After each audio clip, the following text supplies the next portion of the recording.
আসলে ভাই ভালোবাসাটা ভাই সবাই লেগে না।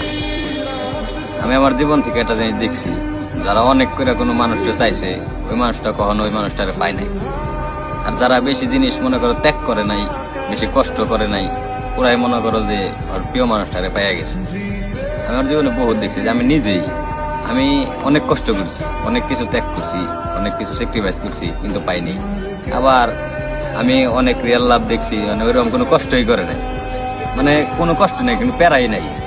প্রেম করছে, ভালোবাসছে, ডাইরেক্ট বিয়ে, মানে কোনো বাধাই আসে নাই। আমরা মনে করো ভাই শত বাধা ডিঙ্গায়ও মনে করো যে নিজের প্রিয় মানুষটারে পাই নাই, এটাই ভাই নিয়ম। আবার ভাই আমি মনে মানুষ দেখছি মনে করো কোনোদিন নামাজ পড়ে নাই, পরেও দেখছি আমি প্রিয় মানুষটার লিগে কানবার, মানে খুব কানছে যে আল্লাহ আমার প্রিয় মানুষটারে মিলাই দাও, তারপরেও অগো ভাগ্য হয় নাই। আসলে ভাই খুব খুব বিশাল ভাগ্য লাগে নিজের প্রিয় মানুষটা আপন করে। আসলে ভাই ভালোবাসাটা ভাই সবাই লেগে না। আমি আমার জীবন থেকে একটা জিনিস দেখছি, যারা অনেক করে কোনো মানুষকে চাইছে ওই মানুষটা কখনো ওই মানুষটারে পায় নাই। আর যারা বেশি জিনিস মনে করো ত্যাগ করে নাই, বেশি কষ্ট করে নাই, ওরাই মনে করো যে ওর প্রিয় মানুষটারে পাইয়া গেছে।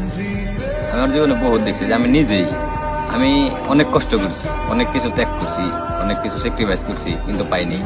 আবার আমি অনেক রিয়েল লাভ দেখছি, মানে ওইরকম কোনো কষ্টই করে নাই, মানে কোনো কষ্ট নেই, কিন্তু প্যারাই নাই। প্রেম করছে, ভালোবাসছে, ডাইরেক্ট বিয়ে, মানে কোনো বাধাই আসে নাই। আমরা মনে করো ভাই শত বাধা ডিঙ্গায়ও মনে করো যে নিজের প্রিয় মানুষটারে পাই নাই, এটাই ভাই নিয়ম।